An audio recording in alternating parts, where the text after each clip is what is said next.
Sports Talks 4022 YouTube channel. We have made it. It is finally game day in the college football world. It has been so long since the offseason felt like forever, but we're finally back. We got 5 games to talk about here today, here in week 0. So it'll obviously be more of a shorter video than usual ones. Just because there's only 5 games today. But doesn't mean we can't talk and just get ready to enjoy 11 straight hours of football today. It's going to be awesome. I can't wait. I bet you guys can't wait either. So, we'll do a quick rundown, and then we'll go into depth on every game, and then we'll finish off with the predictions. So, quick rundown in each one here. We'll start off 12 o'clock. The day gets underway. Number 22, Iowa State, and number 17, Kansas State here. A ranked Big 12 matchup to open up the year in Dublin, Ireland. Kansas State minus 3.5 points on ESPN. Should be a really interesting one. We'll see what ends up happening. 4 o'clock, Idaho State, UNLV. UNLV was 1 win away from potentially going into the playoffs last year as they're minus 26.5 point favorites 8-0. Going to be a little interesting, but don't count Idaho State out. That game, 4 o'clock on Mountain West Network. 6:30 p.m. on Fox, Kansas hosting Fresno State. Kansas breaking in a brand new stadium here tonight. So it'll be really interesting to see. Kansas comes in at a 13.5 point favorite. 7 o'clock, we got Sam Houston, Western Kentucky here. A big Conference USA battle here. The Hilltoppers looking to get off to a huge 1-0 start. Well, Sam Houston tries to get off to a bigger win to open up the year. And that game is 7 o'clock on CBS Sports Network. And then at 7:30 p.m. on CBS, it's a tradition like no other. Hawaii football gets to play as they'll host Stanford. Hawaii actually a 2.5 point favorite. So let's go into depth on each of them, and then we'll give you guys my predictions. So we'll start off with Stanford versus Hawaii, right? We might as well start off with the team gets to play every year in week 0, right? To be honest with you guys, both these teams are not going to have good years. It's just the sad truth of it. Both these teams are going to struggle. We'll start with Stanford. They're coming off of a 3-9 year. They fire their head coach in Troy Taylor, and they hire Frank Rich. That's what they've done in a nutshell, right? They have 7 total guys returning.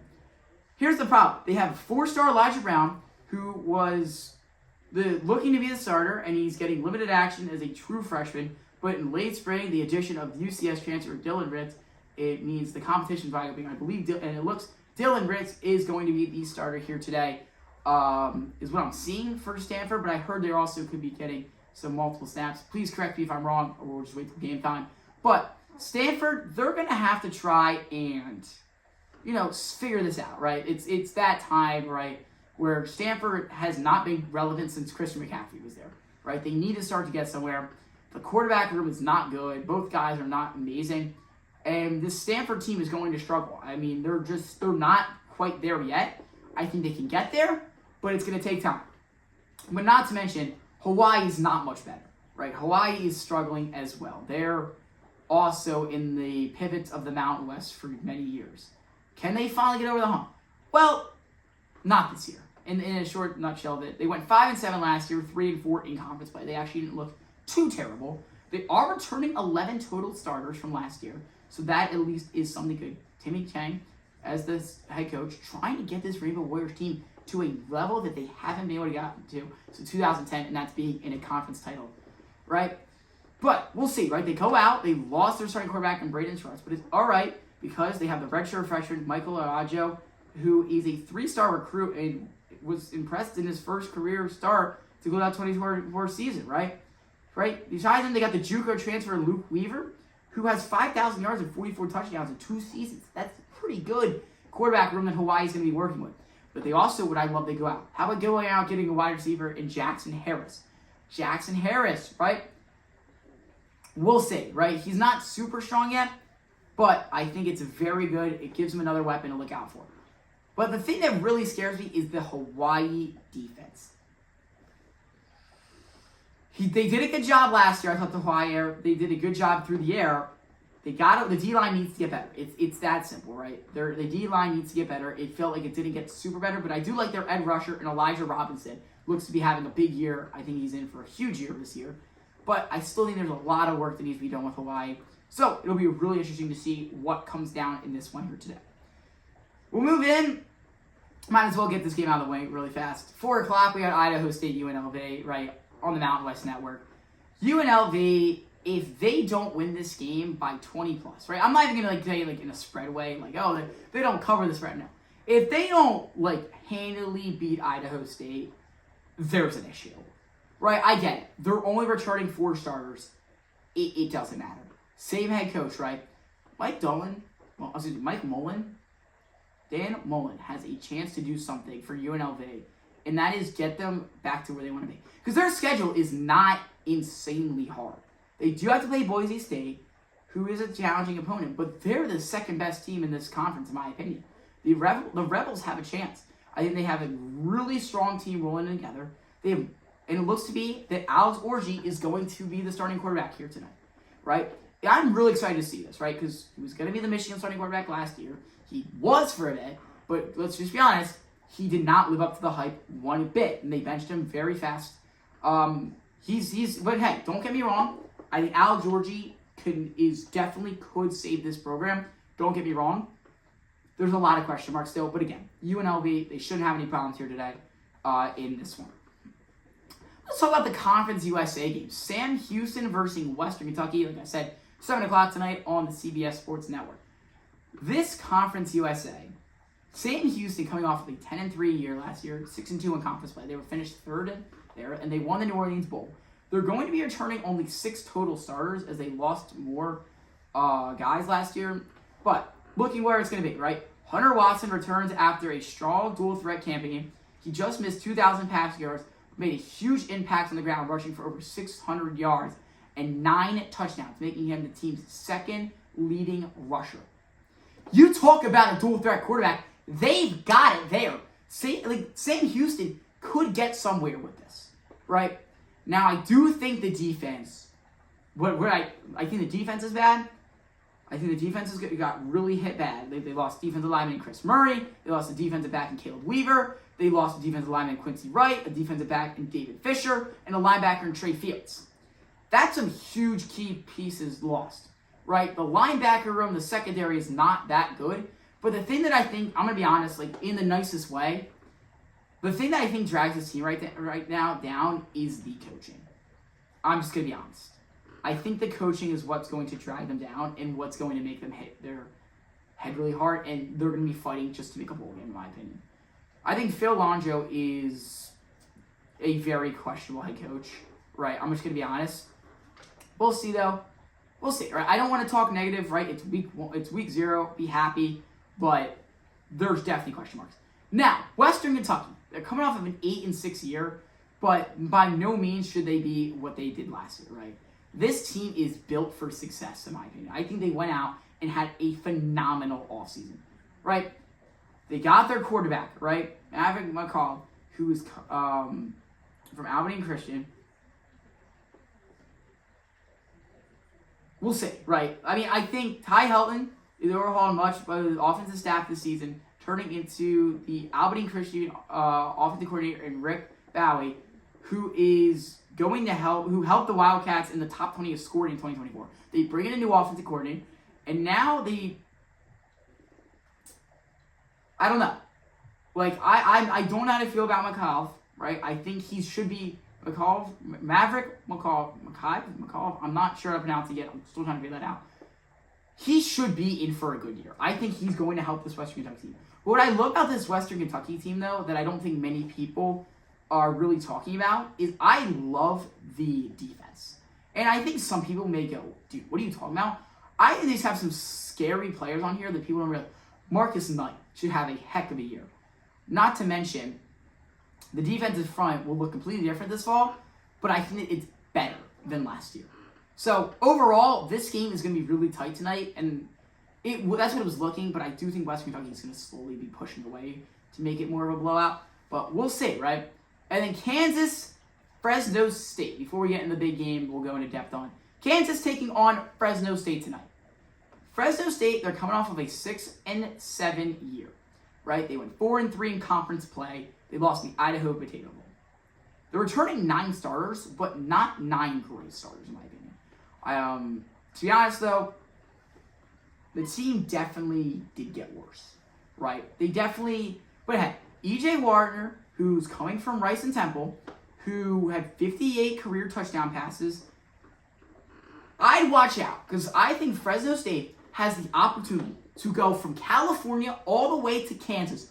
Kansas, look at our new stadium. Look how good we're going to be this year. I'm talking all this hype. And Fresno State has a chance tonight to put on a show and shock the college football world in week 0 and be the biggest. And Fresno State could be the biggest storyline of the day after today. I know there's a ranked game. Fresno State, they have a chance to do it. Now, I think they do it. Wait and see. But I just don't think they're there, right? Corey Foreman, right? Another big piece of this team. What will he do? But we'll see what ends up happening. But I also will one more thing before I go into Kansas. I also love their key addition at linebacker in Javion Preston, and the defensive back and Simon Harris. I think those guys will be really good on the defensive side of the ball as well. Now, Kansas. As we know, they've been talking about it all offseason. We've got a new stadium. Jalen Daniels, not Jaden, Jalen Daniels. After a 5-7 year and a terrible underperforming year, this Jayhawks team is hungry. They go out and just add every single person. They're returning 10 total starters. Not to mention, they're going to go out. They're going to get you a running back in Le'Shawn Williams. They're going to go out and get you some defensive linemen like Justin Finkley. 2 great wide receivers, Bryson Cantley and Emmanuel Henderson Jr. And also G.J. Graham, the defensive back, looks really good. This team is building for success, right? They got the veteran quarterback now in his senior year. This is it, Kansas. You have this dual threat quarterback. Final time. One last ride with the dude. Can you get Kansas there? We saw them at the end of the year really hot. When they beat Colorado, they had a fun end of the year. But they're not there yet. Are they? I don't know. We'll see. But they have a chance to do something amazing. Now, time to talk about the game. 12 o'clock. Number 17, Kansas State, and number 22, Iowa State. Rocco Betch going up against Avery Johnson. We'll start with Iowa State, right? We talked about that they're returning 12 starters. They lost some key pieces in Jalen Knoll, Jaden Higgins, Steve Colts, Jerrion Hartford, and Miles Purchase. But I love what they did in getting a wide receiver in Chase Sowell. I like their defensive lineman Cameron Butler, and also the wide receiver in Xavier Towson. I think those guys can have some big key impacts on this team, especially today, right? This team's coming up in just a few hours, right? We're getting ready for this game.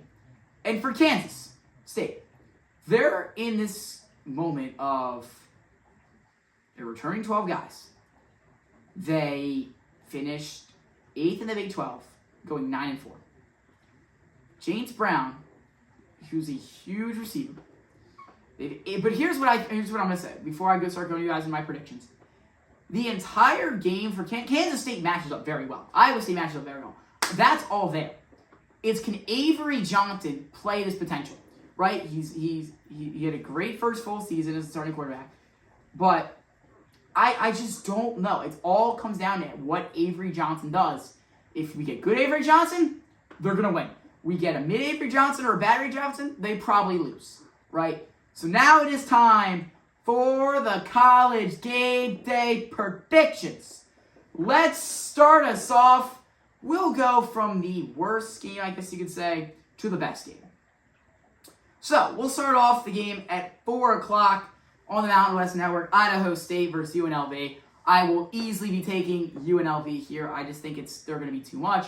The Idaho State, who's a mid-FCS school, there's no way they're going to be able to keep up and stay in this game here. Give me UNLV to comfortably win this game. The next game here, we've got Fresno State and Kansas.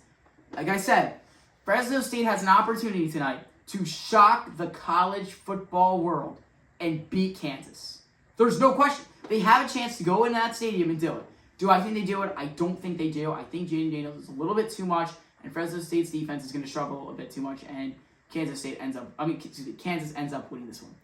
So now we look at Sam Houston, Western Kentucky. I know I've talked about this game for quite a bit, and it's proving itself that Western Kentucky is going to fly away with this one. I think Western Kentucky comfortably wins this. I know it was looking like this was going to be a very competitive, close game.